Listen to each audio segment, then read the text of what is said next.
Hi, this is Ashok Kumar Sijwani once again and I hope everybody is fine today. आज हम बात करेंगे public speaking के ऊपर। पब्लिक स्पीकिंग आजकल के दौर की जरूरत बन चुका है।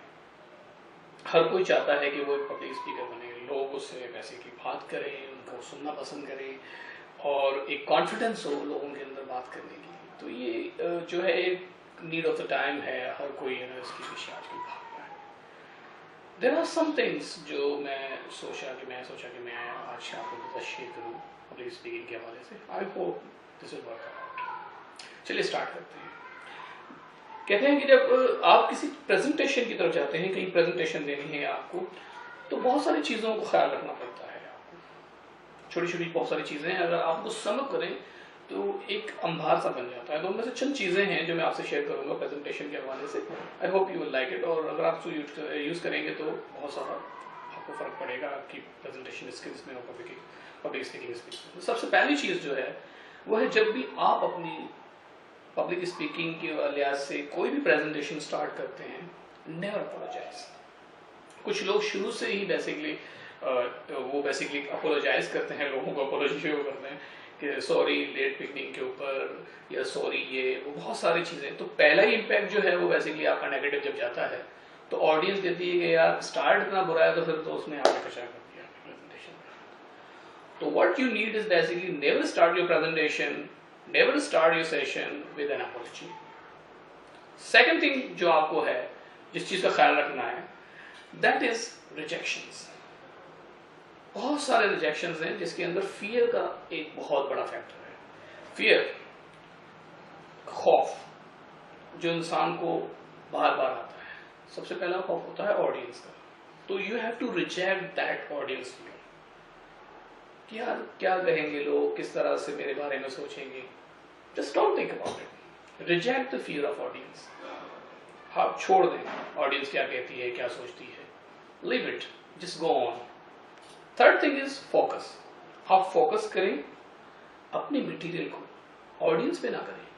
क्योंकि अगर हम ऑडियंस की तरफ फोकस करते हैं तो हमारा बेसिकली फोकस जो है ऑडियंस के एक्सप्रेशन पे जाता है, हमारे मटेरियल पे नहीं जाता, हमारी प्रेजेंटेशन की तरफ नहीं जाता। उससे हम लरस जाते हैं, लड़खड़ा जाते हैं, गलतियां करते हैं और मिलाकर प्रेजेंटेशन का बेटर हो जाता है। तो never focus on the audience, focus on your presentation, जो आपको मटेरियल है उस पर करें। देन वी हैव बेसिकली कि ऑडियंस का रिएक्शन जो है उसको आप ना देखें। नेवर सी कि भाई वो क्या रिएक्ट करती है, वो कोई आपको बेसिकली मजाक के मूड में देख रहा है क्या है, या बेसिकली कोई आपको सीरियस नहीं ले रहा है, उनका फोकस आपकी तरफ नहीं है। It's not your job. आपको अपनी प्रेजेंटेशन के ऊपर ग्रिप करना है, आपको अपने मटेरियल के ऊपर ग्रिप करना है। You don't need to go on that. जब हम ये सब कुछ करते हैं then we have a nervousness, कि अगर हम तमाम लोगों को देखते हैं तो हम नर्वस हो जाते हैं, और नर्वसनेस नॉर्मल होती है, इसमें कोई बेसिकली बड़ी बात नहीं है। हर शख्स शुरू में नर्वस ही होता है, लेकिन नर्वसनेस खत्म करते हैं प्रैक्टिस से।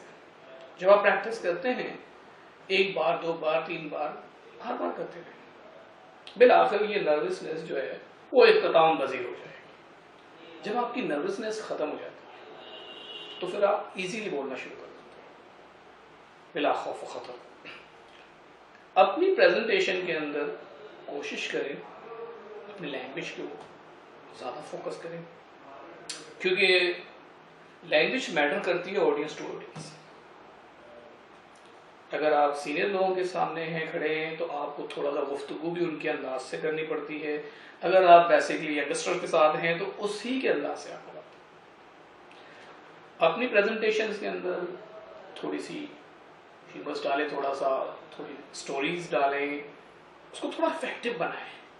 आजकल लोग जो है वो कहानियाँ बहुत पैसे की मशहूर होती हैं। अगर आप कोई सक्सेस स्टोरी शो करते हो, उसके अंदर बता रहे हो किसी के बारे में, या ह्यूमर है थोड़ा सा आप हो जाए, पीपल विल लव इट। आपकी प्रेजेंटेशन को बड़े ही जो लुत्फ़अंदोज़ होकर सुने। अगर आप एक ही टेम्परामेंट में जा रहे हैं, एक ही आपका जो है तरीक़ेकार है, तो दे विल गेट बोर्ड।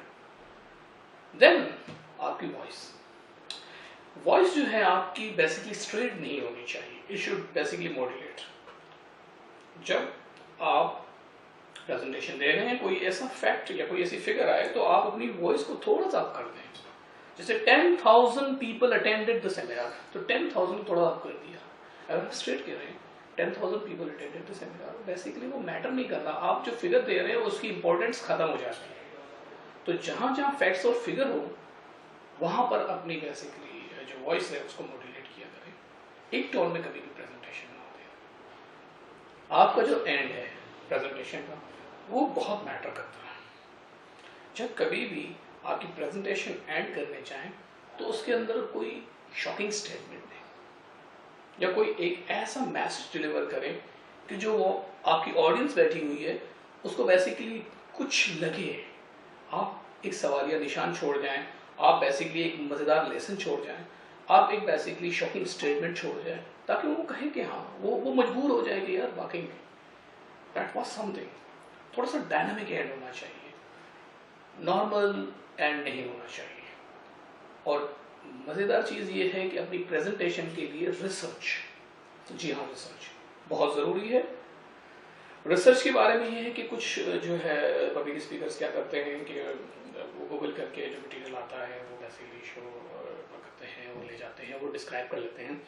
लेकिन दिस इज गुड फाइन, मैं इसके मतलब वो नहीं हूँ, लेकिन कोशिश ये करें कि आप अपनी रिसर्च के साथ अपना एक्सपीरियंस और कुछ और चीज़ें ऐड कर सकते हैं, प्रोफेशनल चीज़ें हैं। आप अगर पर्सनली कहीं बेसिकली इंगेज हैं उन चीज़ों में तो वो ब्लेंड करें, उसको सिर्फ एक ही चीज़ ना ले जाएं। Don't go for only just monotonously नहीं जाए।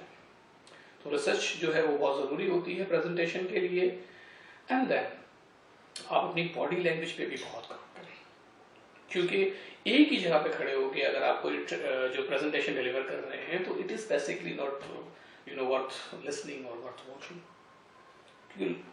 The public, the audience want to basically, they listen you confidently. और अगर आप वॉक कर रहे हैं, थोड़ा स्मूथ वॉक है आपकी, basically you are engaging with the audience, आप उनके करीब जाते हैं, उनकी आंखों में आंखें डाल के बात करते हैं, दिस इज गुड।